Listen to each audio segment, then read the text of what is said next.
السلام عليكم ورحمة الله وبركاته. اللهم صل وسلم وبارك وزد وبارك عليك يا حبيبي يا شفيعي يا رسول الله، عليه أفضل الصلاة والسلام. يا مساء السعادة والهنا، يا مساء مليان حب وطاعة في الله. لو أول مرة تشوفيني اشتركي في القناة وفعلي الجرس عشان إن شاء الله يوصلك مني كل جديد. إخواتي من جوه مصر ومن بره مصر اللي دخلوا معايا جديد ما نحرمش منكم أبدا أبدا. إن شاء الله يا رب ما نحرم منكم بإذن الله. تفضلوا معايا كده إن شاء الله معايا في القناة، وبإذن الله القناة تكبر بيكم وليكم إن شاء الله. النهارده فيديو سهل وبسيط، هنعمل كده غدا بسيط وهنعمل كمان حاجه حلوه كده ان شاء الله بمقادير بسيطه. وبصوا شويه ميه وشويه دقيق هتعملي احلى نوع حلويات هيعجبك ويعجب كل اللي ياكل منها كمان. شايفه الجمال؟ اول حاجه بس لو انت مش معايا في القناه اشترك كده وفعل الجرس يا قمر عشان باذن الله يوصلك مني كل جديد. وشكرا جدا جدا على على تسلم ايدك كمان على اللايك اللي انت حطيتيها. وشكرا على وجودك معايا، واثبتوا وجودك معايا كده واكتبوا لي كومنت حلو وصلوا على رسول الله في الكومنتات. شايفه الجمال؟ هنعمل شويه النهارده لقمه القاضي او الزلابيه او البقلاوه بطريقه سهله وبسيطه، وان شاء الله هنقولها على تريكات كده حلوه، او في تريكايه كده هتعجبك باذن الله. لو عملتها في البقلاوه هتفضل معاكي من اول واحده لاخر واحده مقرمشه وهشه وطعمها زي العسل. شايفه الجمال؟ عايزه اقول لك ان انا عملت كميه حلوه قوي قوي من 3 كوبايات دقيق. يلا بقى نشوف المقادير على طول مع بعض ونخش في العجينه. بصي بقى، انا كنت عامله المقادير بالتفصيل معاكم بس يا خساره التليفون بتاعي فصل وانا بصور الفيديو. بس انا هقول لك على مقادير العجينه. بصي دي العجينه بعد ما اختمرت.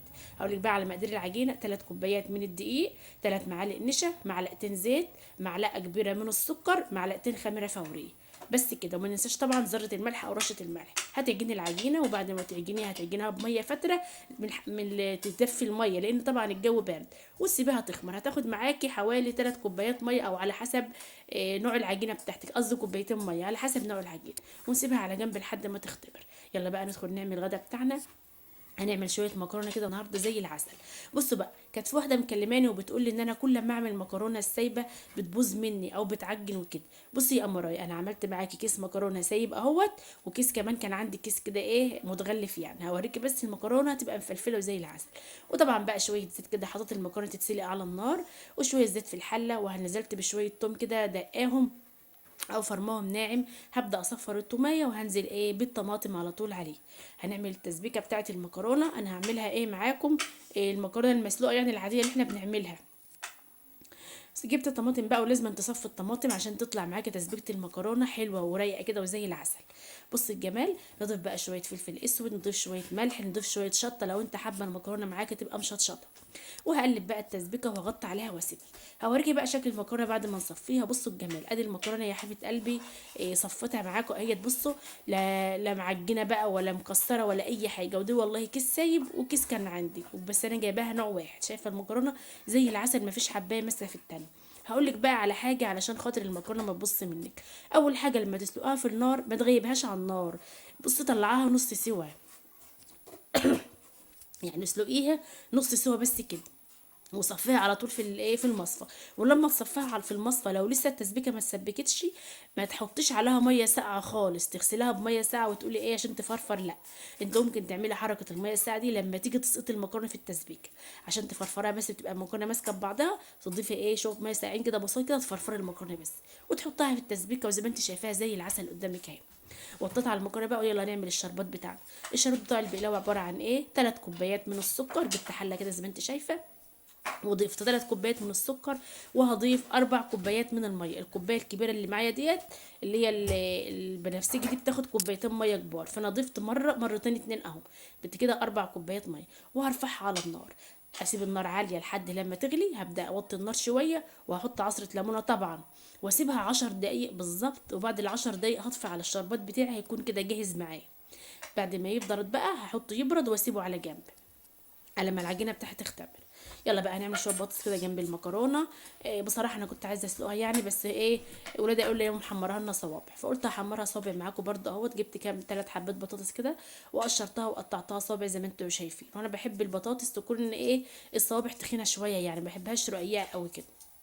أو يلا نصلي على رسول الله. اللهم صل وسلم وبارك عليك يا حبيبي يا رسول الله، عليه أفضل الصلاة والسلام. نحرمش منكم أبدا يا حبايبي يا غاليين إخواتي وحبايبي. ربنا يا رب يعزكم ويبارك فيكم ويصلح حالكم ويصلح حالنا جميعا يا رب، اللهم آمين. بصوا بقى الحله بتاعتي او الشربات بتاعي بسم الله ما شاء الله كده خلاص هطفي عليه. جبت باكيت فانيليا وقمت نازله بكده. انا بقى هو كده سخن، انا هسيبه بقى هركنه على جنب كده واسيبه لما يبرد خالص. يلا بقى نحمر البطاطس الاول. جبت طاسه كده وشويه زيت في الطاسه. هحمر البطاطس الاول بتاعتي عشان الغدا طبعا، اهي زي ما انت شايفه كده. وفي نفس الطاسه دي برضو انا هحمر فيها ايه البقلاوه، لان طبعا الزيت هيبقى نضيف وهتشوفوا الزيت معايا دلوقتي. بص اللهم صل على النبي، اهو هطلع البطاطس بقى زي ما انتم شايفين. طبعا البطاطس بقى كده يا جماعه طلعت بقى ورخصت، وربنا يرخاها من عنده يا رب. الناس استوت من الغلا اللي احنا فيه. يلا اللهم المستعان. هنبدا بقى نقلي البقلاوه بتاعتنا. انا طبعا زودت الزيت، الزيت نضيف معايا وزي الفل مطرح البطاطس. وادي العجينه بتاعتي اختمرت وبقت بسم الله ما شاء الله زي الفل قدامنا اهي.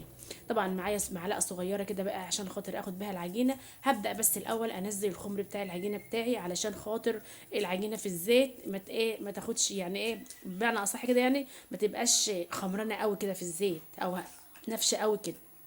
لازم نهبط الخمر بتاعها عشان تبقى معانا زي ما انت شايفاها كده.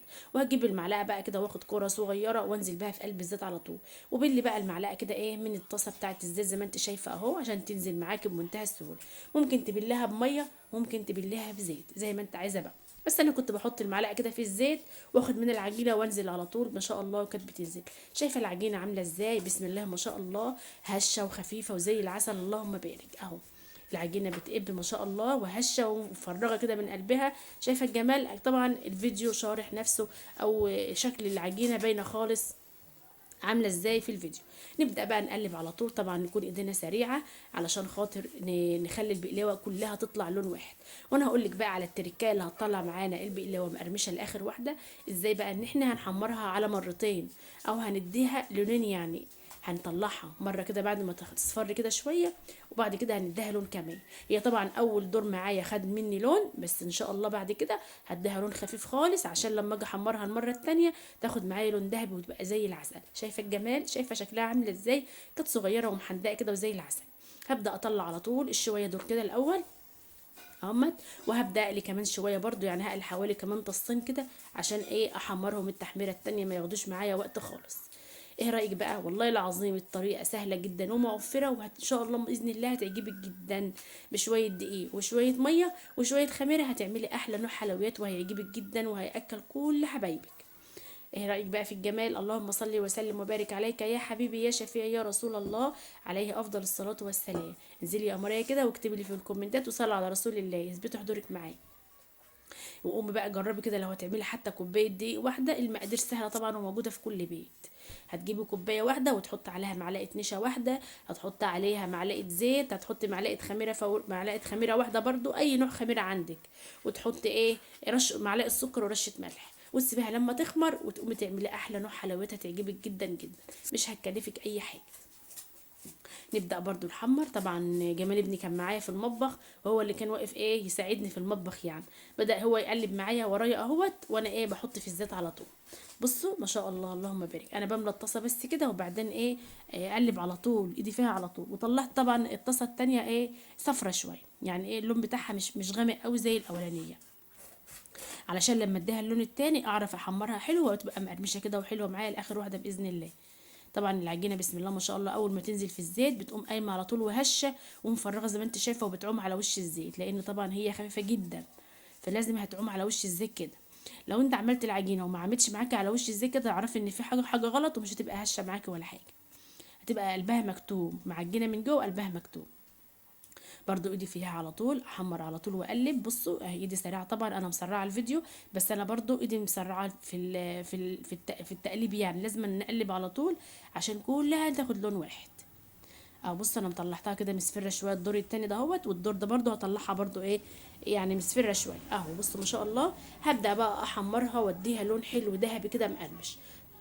طبعا هي كانت معايا شويه الاولاني احمر شويه، هبدا ان انا اطلع الاحمر دوت هطلعه على طول اول باول اهو ايدي فيها طبعا. وهحمر برضو التانيين بنفس الطريقه زي ما انت شايفه كده، وهقلب بقى اقلب على طول واطلعها واحمرها كده واديها لون ذهبي جميل. طبعا الشربات معايا كان برد وجهزه زي الفل في جنب على جنب هناك اهوت. قلت هسيبه كده يبرد خالص علشان تبقى طبعا البقلاوه طالعه من الزيت وانزل بقى في الشربات على طول. عايزه اقول لكم يا حبيبه قلبي والله العظيم طريقه سهله خالص، وحبه بقلاوه كانوا زي العسل ومقرمشين وطعمهم زي السكر. وعايزه اقول لك الشربات مظبوط جدا، وفضل معايا والله كمان يجي نص كوبايه من الشربات، يعني خلصت منه وفات كمان. اهو بصوا دي الطبق اللي قلت لكم عليه برضو اللي حمرتها برضو اهو نص تحميره كده. هنزل بقى في الشربات معايا، كنت حاطه فيها عصره الليمون زي ما هي، وهبدا اسيبها في الشربات شويه كده لحد ايه ما تاخد لون حلو، او بمعنى اصح تشرب بعسل حلو. انا مديها لون زي العسل اهوت. هسيبها في الشربات بس كده حوالي كام يعني اقل من الدقيقه، يعني عشان بس تشرب حلو اهو.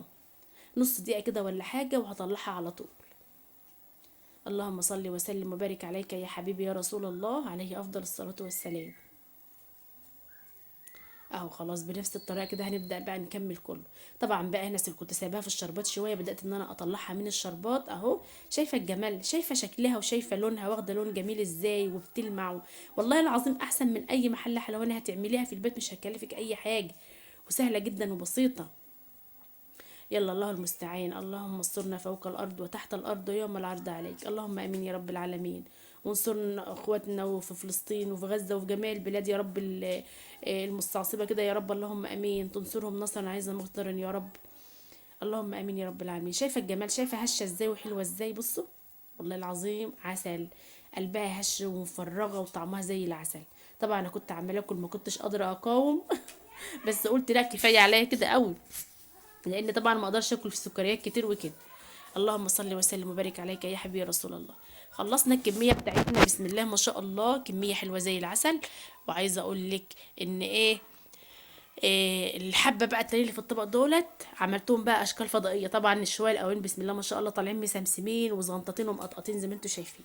الشويه التانيين دول كائنات فضائيه بقى ليه؟ لان الوقت طبعا الواحد بيغيب شويه على ما يقليها، وثلاث كوبايات بسم الله ما شاء الله فرطوا كميه حلوه. غير بقى كمان اللي الولاد كلوه والله ما شاء الله، اللهم بارك بالف هنا وشفا يا رب للي كل. زي ما انتم شايفين اهو احلى كميه بقلاوه عملناها النهارده بطريقه سهله وبسيطه، هتعجبكم باذن الله. شايفه بسم الله ما شاء الله دي الكميه اللي طلعت، وغير ما شاء الله بالف هنا وشفا للي كان، غير اللي اتاكلت يعني. وعملنا الغدا بتاعنا شويه مكرونه زي العسل مفرفرين كده، وصحن بطاطس ومخلله وخيارايه. وكان كده ده الغدا بتاعنا النهارده، وادي يومنا وعدى. ويا رب اشوفكم في فيديو جديد واشوفكم